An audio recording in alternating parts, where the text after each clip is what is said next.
মালয়েশিয়ার পুলিশ প্রধান, মনে হয় পুলিশ প্রধানই তো, খুব ইন্টারেস্টিং একটা বক্তব্য দিয়েছে। ওই যে কিছুদিন আগে বাংলাদেশের কত 36 জন কয়জনকে গ্রেপ্তার করছিল না, যে তারা আইএসের সাথে জড়িত, অর্থাৎ আইএস জঙ্গিপনা ইত্যাদি ইত্যাদি এই সমস্ত বলে, অর্থাৎ আইএসের কর্মকাণ্ড এর সাথে জড়িত বলে তাদেরকে গ্রেপ্তার করছিল। তাদেরকে এখন হাজতে রাখছে না, জেলে রাখছে না, কি পাশা লাথি দিয়ে বাংলাদেশে ফেরত পাঠিয়েছে আমি জানি না। কিন্তু হঠাৎ করে যে খবর প্রকাশ হলো যে সেখানকার পুলিশ প্রধান এখানে সম্ভবত বাংলাদেশের তরফ থেকে জানতে চাওয়া হয়েছে যে তারা আসলে কী ধরনের কর্মকাণ্ডে জড়িত ছিল। তো তার প্রতি উত্তর হিসাবে এই যে মালয়েশিয়ার পুলিশ প্রধান তার চেহারা মোবারক দেখিয়ে এই যে কি বলছে, মালয়েশিয়া পুলিশের সংবাদ সম্মেলন, সিরিয়া ও বাংলাদেশের আইএস সেলগুলার জন্য অর্থ সংগ্রহ করছিল জঙ্গিরা। কি অদ্ভুত ব্যাপার, তাই না? বাংলাদেশের মুমিন মুসলমানদেরকে তারা তাদের দেশে কাজ করার জন্য কিন্তু নিয়ে গেছে, তারা তো এমনি এমনি যায় নাই। তাদের দেশের সরকারই তো তাদেরকে অনুমোদন দিয়েছিল। এবং তারা কি জানে না যে বাংলাদেশের মুমিন মুসলমানরা আসলে কেমন? কি জানি জেনে নাকি না জেনে কী কারণে নিয়ে গেছে কে জানে, বাট তারপরে ওখানে তারা গেছে এবং তারা সেখানে হাড় ভাঙ্গা পরিশ্রম করে আয় উপার্জন করে, তাই না? এমন তো না যে মালয়েশিয়ার লোকজন তাদেরকে মানে কাজকর্ম ছাড়াই তাদেরকে টাকা দেয় অথবা তাদের সরকার টাকা দেয়। তো তারা সেখানে কাজকর্ম করে হাড় ভাঙ্গা পরিশ্রম করে আয় উপার্জন করে এবং করার পর তারা সেই উপার্জিত অর্থ কোথায় পাঠাবে, কার কাছে পাঠাবে, এইটা কি এই মালয়েশিয়া সরকারের দেখার বিষয়। এখন বাংলাদেশের যারা ওখানে গেছিল তারা যদি এখন তাদের আদর্শের অনুসারী কোনো গোষ্ঠী বা দলের কাছে চ্যারিটি হিসাবে টাকা টুকা পাঠায়, এটা তো তাদের স্বাধীনতা। তো এখানে কি তাহলে মালয়েশিয়া সরকার কি তাদের স্বাধীনতার উপরে হস্তক্ষেপ করলো না? এছাড়া কি বলছে যে সিরিয়া ও বাংলাদেশের আইএস সেলগুলোর জন্য অর্থ সংগ্রহ করছিল জঙ্গিরা। আচ্ছা, সিরিয়া বা বাংলাদেশের যে আইএস, আমি জানি না বাংলাদেশে আইএস আছে কি না, কিন্তু আইএসের সমর্থক লোকের তো বাংলাদেশে অভাব নেই। বিশেষ করে বাংলাদেশের যে হুজুর সম্প্রদায় আছে যারা ওয়াজ নসিহত করে, তাদেরকে একজনকে আমি কোনো দিন দেখি নাই যে তারা আইএস অর্থাৎ ইসলামিক স্টেট, যেটা নাকি সিরিয়া ইরাকে ওই তৈরি হয়েছিল আবু বকর আল বাগদাদির নেতৃত্বে, সে নিজেকে খলিফা দাবি করেছিল এবং সে একটা খিলাফত তৈরি করেছিল যেটাকে তারা নাম দিয়েছিল ইসলামিক স্টেট অব লেভান্ট, অর্থাৎ অন্য কথা খিলাফত, ইসলামী খিলাফত। তো এখন বাংলাদেশের কোনো হুজুরের কাছ থেকে কখনোই আমরা শুনি নাই যে এইটা জঙ্গি কোনো একটা দেশ ছিল, অর্থাৎ ইসলামিক স্টেট এটা যে কোনো জঙ্গি রাষ্ট্র ছিল বা এরা যে কোনো জঙ্গি কার্যক্রম করত, বাংলাদেশের কোনো হুজুর তো কোনো দিন বলে নাই, কি বলছে নাকি? তো বাংলাদেশের হুজুররা যদি না বলে তাহলে সাধারণ লোকজন কি মনে করবে? সাধারণ লোকজন তো এই হুজুরদের দিকেই তাকিয়ে থাকে ইসলামের বয়ানের জন্য, তাই না? সাধারণ লোকজন তো আর কোরআন হাদিস পড়ে না, পড়ার ধারও ধারে না। ওই হুজুরা কখন কি বলে ইসলামের ব্যাপারে সেটাকেই তারা শিরোধার বলে মেনে নেয়। তবে হ্যাঁ, সাধারণ মডারেট টাইপের অর্থাৎ রসালো টাইপের কিছু মুসলমান আছে, তারা উপরে উপরে কিন্তু বলে যে আইএস নাকি জঙ্গি, তারা জঙ্গি কার্যক্রম করতো, তারা ওই যে নারীদেরকে বিশেষ করে অমুসলিম ইয়াজিদি নারীদেরকে নাকি ধর্ষণ টর্ষণ করছিল, তারপরে তাদেরকে ধরে বিক্রি টিক্রি করেছিল দাস হিসাবে, এইটা সমালোচনা করে। কিন্তু তাদেরকে যখন দেখানো হয় যে না, দাসীর সাথে যৌন সংগ্রাম এটা তো হালাল, খোদ কোরআনে সূরা আল মুমিনুনের 5 এবং 6 নম্বর আয়াতে বলা আছে না, আর সূরা আল মুমিনুন 5 এবং 6 নম্বর আয়াতে কিন্তু আল্লাহ বলছে যে তোমরা তোমাদের বিবাহিত স্ত্রী এবং দাসীদের সাথে যৌন সংগ্রাম করলে তাতে কোনো অন্যায় হবে না। তো স্ত্রীর সাথে যেমন যৌন সংগ্রাম এটা বৈধ, দাসীদের সাথে যৌন সংগ্রাম এটা বৈধ।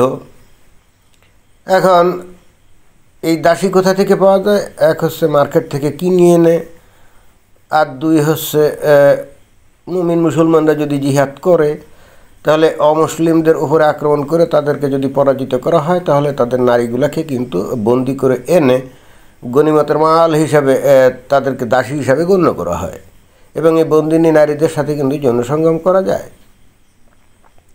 এটা কিন্তু একেবারে বৈধ, সহিহ হাদিসে কিন্তু খুব পরিষ্কারভাবে এই সমস্ত বিষয়গুলো আছে। তো Islamic state of Levant, Syria ইরাকে আবু বকর আল বাগদাদি যেটা করছিল, তারা কী করছিল, ইয়াজিদি অঞ্চলগুলোতে গিয়ে আক্রমণ করে তাদের পুরুষদেরকে কল্লা কেটে হত্যা করেছিল, নারীগুলোকে দখল করে নিয়ে তারা প্রথমত কিছুদিন তাদের সাথে যৌন কাজ করছে, মজা টজা করছে আর কি। তো এটা তো আল্লাহর তরফ থেকে একটা পুরস্কার, তাই না? গনিমতের মাল না, গনিমতের মাল ভোগ করা, গনিমতের মাল তো একটা পবিত্র ব্যাপার ইসলামে।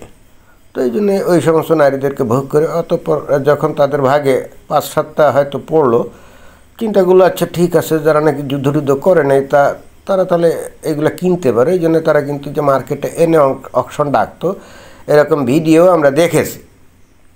তো বাংলাদেশের মডারেট অর্থাৎ রসালো মুসলমানরা অনেক ক্ষেত্রে এটাকে অন্যায় মনে করে, বাট ইসলামে মানে কোরআন হাদিসে তো এগুলো একেবারে পরিষ্কারভাবে বৈধ। তাহলে এটা অন্যায় কী?